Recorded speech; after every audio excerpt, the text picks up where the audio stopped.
But so much healing happens when you gather women in a room. It's scientific, but also common sense again. Yes. And so I just knew that I had a lot to learn. I'm very coachable, and that I could absorb so much from being around you and being around the other women. And it's fun. Welcome to Life Changing Money, a podcast all about one of the most taboo topics in the world, money. I'm your host, Barbara Strehand, and we're going behind the scenes on business owners' journeys to money, success, and wealth. Let's get started. Hello, and welcome to another episode of Life Changing Money. And you are blessed today because we have the Dr. Paige Gutheil. Yes. Welcome to the show. Thank you. So fun. Tell everyone what you specialize in. Well, I am an osteopathic family medicine physician with an extra specialty in female hormone and metabolic health. So I help Female hormones. women, usually 35-ish and up, master that hormonal transition that is on the radar a lot more these days of perimenopause, menopause. Okay, so I'm 36. So I'm right there. Yep. What are some of the things that I should be looking out for? I love that question because the most exciting thing is when people talk to me early and they're like, yeah, I'm going to be on it, because we are so trained to kind of like deal with stuff. Mm-hmm. And then it's only in hindsight, like, what is going on? So the perimenopause, menopause transition is different for everyone, but some of the things that tend to fairly reliably pop up first are sleep disturbances. You're popping up in the middle of the night when you used to not. Changes in mood. For a lot of women, it's a new anxiety, just like an on-edge feeling, waking up with anxiety. It could be heart palpitations. But the most consistent thing that I hear from women is simply something doesn't feel right. I just don't feel like myself. And then we have to kind of dig in. And that sounds super vague, but like, You'll know, I guess. I know what that means. Oh, I don't think I have that yet. But what is actually happening to your body when you don't feel like yourself? Yes. So for years, we are accustomed to just huge hormonal transitions, but we rock them, right? They're predictable. During our menstrual cycle, estrogen levels fluctuate, progesterone levels fluctuate. Gradually over time, testosterone levels gradually decrease. So those are kind of the big three. So that system, governed by the brain and signaling to the ovaries, is like a well-oiled machine. Happens every month. Eventually, our ovaries are like, we're going to retire. We've already built our wealth. we're taking out.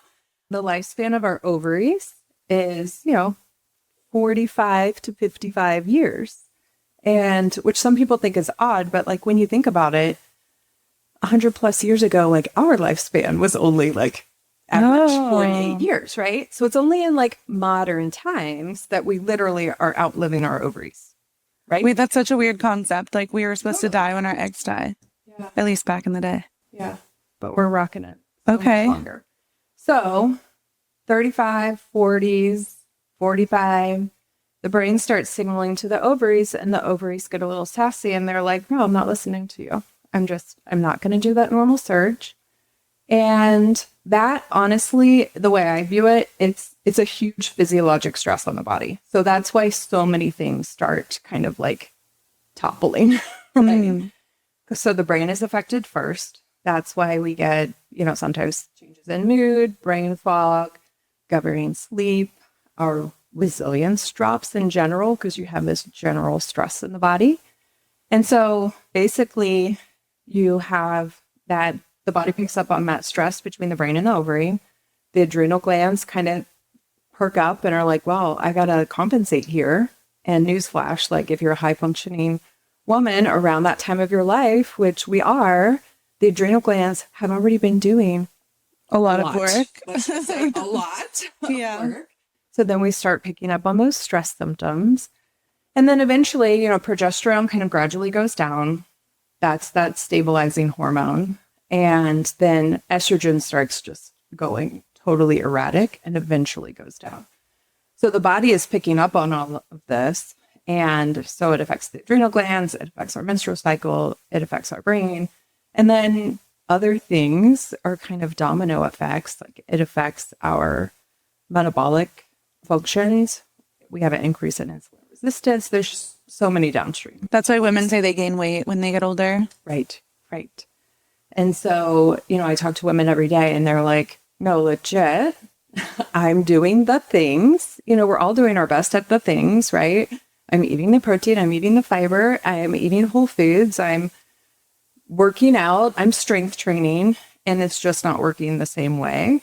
And I think, our culture, especially, the traditional like fitness and diet industry is quick to be like, oh, you're just not doing it good enough. And what women hasn't heard that before. So I'm here to be like, no, there are physiologic reasons for this. Yes, we're working our lifestyle, but there are physiologic reasons that we can support. And so when you're helping your clients, what are like very common things that you're like, this will help? So I am very like foundations first, right? I think a lot of professionals with a hormone focus, are just hormones. Like, hey, progesterone, estrogen, testosterone, let's just, start there. But we have to know what foundation we're working with. So I think what we start first always starts with like that comprehensive evaluation to say, what are our lifestyle habits, nutrition, fitness, sleep, stress management, nervous system regulation, just to make sure we know the best practices. There's 5 billion and one practices out there, but it's like, let's pick the ones that are going to give us the most bang for the buck. Mm-hmm. And then what's going on internally? What are our blood counts, iron levels, magnesium, vitamin D, insulin, all the list. And then when we talk about like what to do, obviously it's based on a foundation of that. But for a lot of women, the earliest intervention does, and the easiest, quite honestly, does revolve around bioidentical progesterone, because our body produces that for half of our cycle, in the last half of our cycle. And that's the first thing to go. And a lot of times just supplementing progesterone kind of helps in that perimenopausal period and just kind of stabilizes things. So then the adrenal glands like, okay, I got this for a little while longer. But one of the cool things I like about this transition is like, it is a transition. Probably just like you working, with founders that are like growing their business. It's like what you need now is not what you need 5 years from now. You're a totally different person. And so what you need in maybe your late 30s, or early 40s, like as you get into your late 40s, it gets a little more sophisticated. Yeah. What made you get into this? Oh, such a good question. So I trained in an osteopathic family medicine program. So very holistic, birth till death, taking care of the whole body. And just by nature of who started working with me, I started seeing mostly women.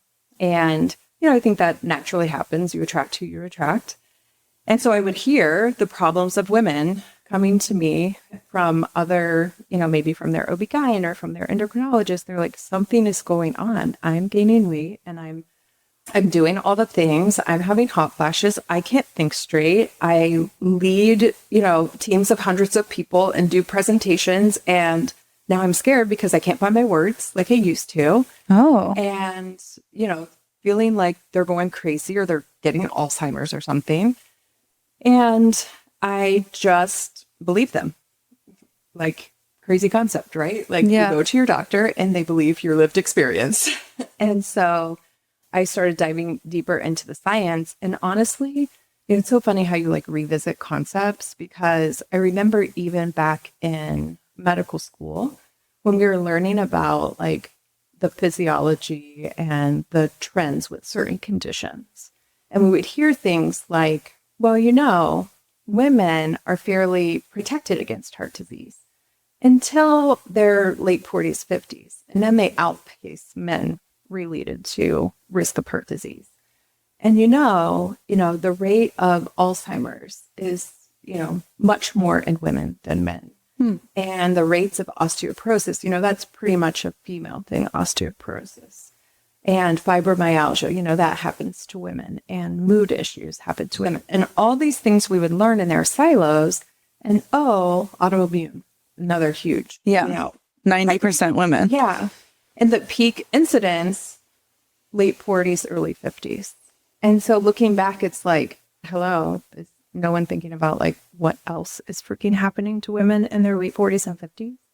And so I often think about like science is so sophisticated, but it's also a lot of common sense. Like, let's connect the dots here, right? It's also being studied by men, probably. So in a system that is designed by men.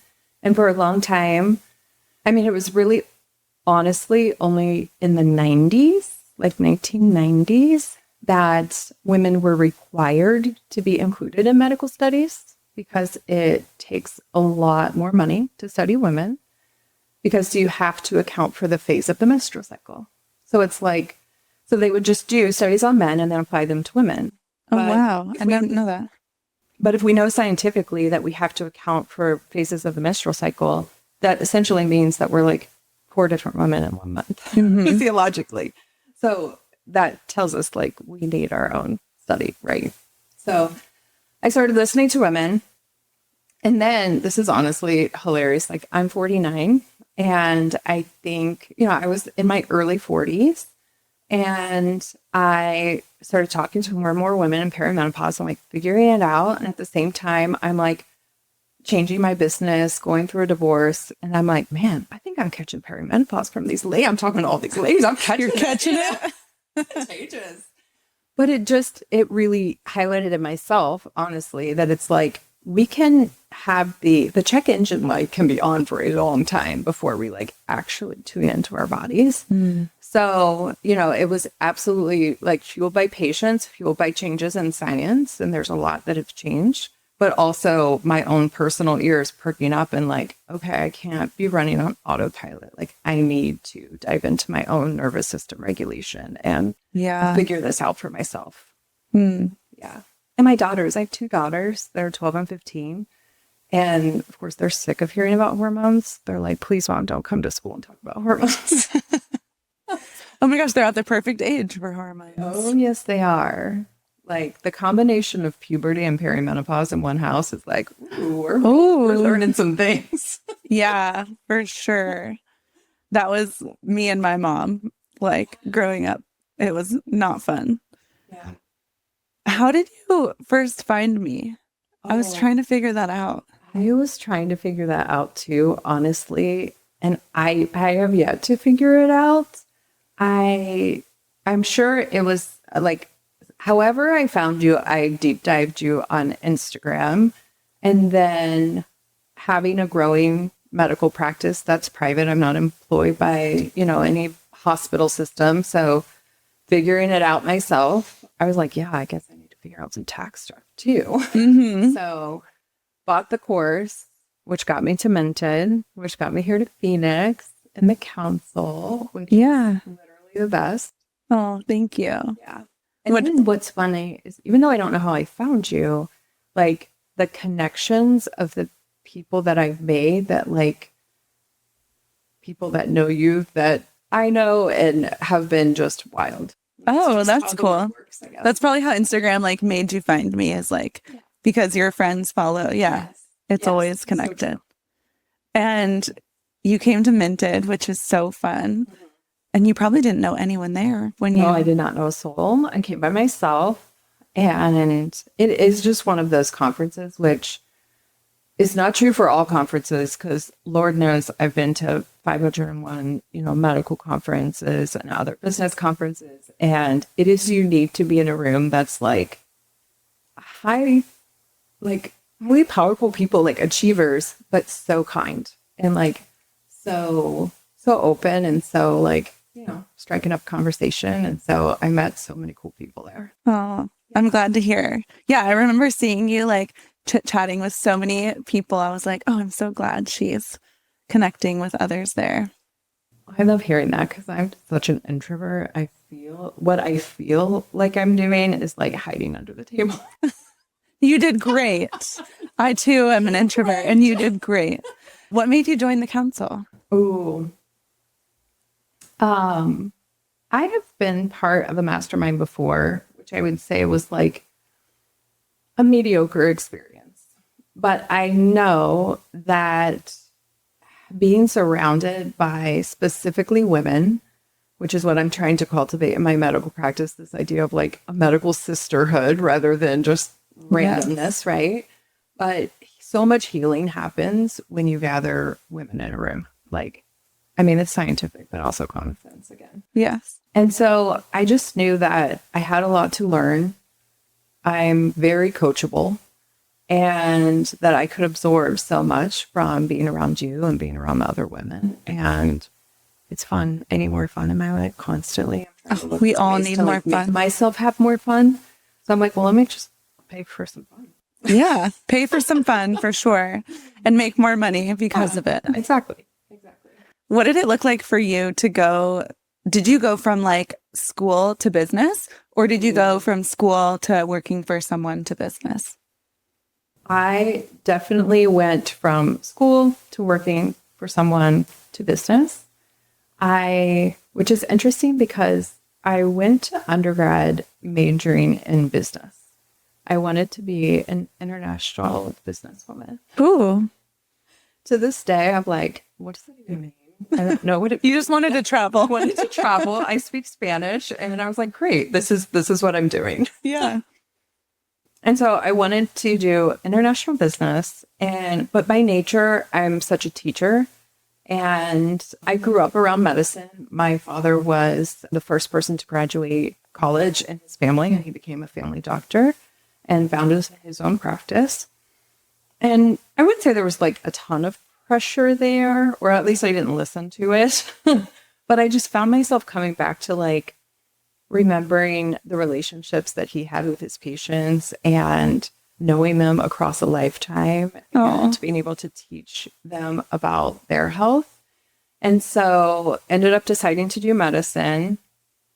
And then I had the decision like whether to join the family business or go out on my own. And again, I can't say that I felt a lot of pressure to do it, but in hindsight, I always knew I called that his practice my fixer-upper practice. Like it was not in many ways the ideal. Medicine is a lot different now, I feel like, than it was back then. And I always knew that I wanted to partner with patients that like not only trusted, like valued a trusting longitudinal relationship with their doctor, but wanted to look at more wellness and prevention than just like, I'm going to stop by when I sprain my ankle. Mm-hmm. And, that practice was kind of set up more that way. And so just over the years, like training in more lifestyle medicine, functional medicine, and I started teaching at the medical school. And that was really impactful because it's like this rub of like, how am I practicing in my medical practice versus I'm teaching medical students like the best practice and feeling like I need to be more in alignment with that. And the only way to be in alignment with that was to do my own thing. It's impossible to like work for a healthcare system or accept insurance and do the right thing. I will die on that hill. So I came from a very complicated practice, like all the insurance billing and 5 gazillion contracts and all of that. My mom ran the practice, and which was super fun, by the way. Like I got to have lunch with my parents. I got to bring my girls to work with me every day. It was super fun for its era. And I just remember being thinking like, if we could run that, like I could run my own practice. Like if I can run a household, I can run my own practice. Like what do I need? I need a building. I need a phone. So it was just like step by step transformed to a membership based practice. At first with general primary care, and then now with the specialty in female health. Cool. So all of your clients like pay you monthly. Mm-hmm. That's a cool idea. Yeah. And I know, it takes thinking a little bit outside the box, but honestly, in the grand scheme of things, for so many patients, it's more cost effective. And honestly, it's just the aligned payment model, because from a patient's perspective, you do not want to stop by your doctor's office once a year, twice a year, and then have to wait to get in and whatever. You want a doctor to basically be on retainer, to be available to you when you need them. Yeah. And so, maybe I'm a little biased, but I feel like if you want me to be available to me when you need me, be on call for you, then you need to pay me a membership fee. And that's exactly what I can do. And you can do this in a physical practice, but also for online stuff too. Yes. So just like a lot of business owners, COVID taught us a lot, right? And we always offered virtual care, even before COVID. But, I think it just wasn't on a lot of people's radar. So our patients didn't ask for that as much, But, when COVID hit, it's like, that's what we're doing the majority of the time. Mm-hmm. And that really encouraged me to embrace virtual care because, when you think about it, hormones and metabolic health, it can be done, virtually and nationwide even. Of course, there are some limitations in prescribing, and we work and have some collaborative relationships that allows us to do that nationwide. But it's really been fun to expand nationwide because what I hear from women every day is like, even though the science is there and the best practices are there from a scientific perspective, unfortunately, medicine changes very slowly. Yep. And so, women come to me every day with just so many misconceptions about hormone therapy and menopause and what happens and what are the downsides, what are the plus sides of certain things. So. That's so good. Now I'm like, how can I find that? But now you have it nationwide. Yes. So that's perfect. Where's the best place for people to find you if they want an on-call doctor? Yes. So I do hang out on Instagram, Dr. Paige Gutheil, so dr.paige.do. And then my practice's name is Goza Wellness, so GOZA.wellness, which stands for, in Spanish, Goza means to enjoy. Gozar means to enjoy. Aww. So we want more joy and wellness. We need to enjoy our wellness. Yes. So that's the basis of that. Oh, well, thanks for trusting me with the next year together. Yes. And I'm excited for Greece. Oh my gosh. Never been to Greece. And who better to go with? Thanks for being here. My pleasure. Thank you for listening to this episode of Life Changing Money. Don't forget to subscribe, and I would love if you left a review and shared it with your friends. See you next time.